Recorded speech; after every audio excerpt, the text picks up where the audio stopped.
বন্ধুরা, আমার কাছে দেখতে পাচ্ছেন যে রেক্সিডিন M4 জেলটি আছে, এখানে 2 রকমের আছে, একটি হোয়াইট কালার আর একটি গ্রিন কালার।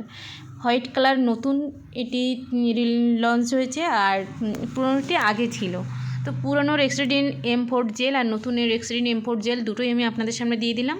তো এই রেক্সিডিন M4 জেল দাঁতের ডাক্তাররা বেশিরভাগ তাদের পেশেন্টের প্রেসক্রাইব করে থাকেন।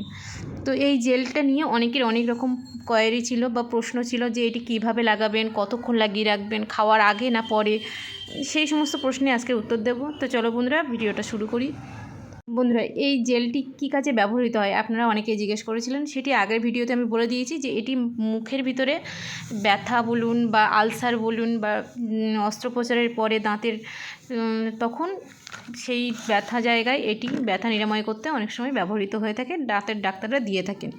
দ্বিতীয় আরেকটি প্রশ্ন, এই জেলটি কীভাবে লাগাবেন।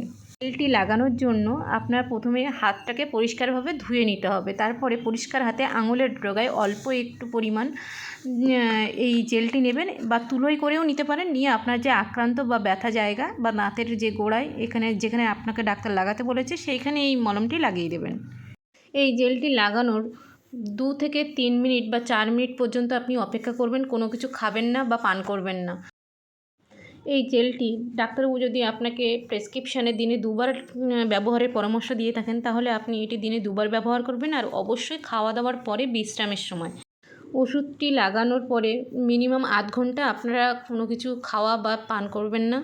আর এটি মুখের ভিতরে দেওয়ার পরে যদি আপনাদের মুখের ভিতরে থুতু বেশি হয়ে যায়, তাহলে আপনারা বাইরে থুতু ফেলে দেবেন, গিলে ফেলবেন না। আর যদি খুব বেশি লালা মুখের মধ্যে চলে আসে, তাহলে আপনারা মুখটা জল দিয়ে ওয়াশ করে নেবেন, কিন্তু ওষুধটা লাগানোর পরে যে লালা আপনাদের মুখের ভিতরে থাকবে সেগুলি গিলে ফেলবেন না। এছাড়াও আরও যদি প্রশ্ন থাকে অবশ্যই কমেন্ট বক্সে কমেন্ট করুন।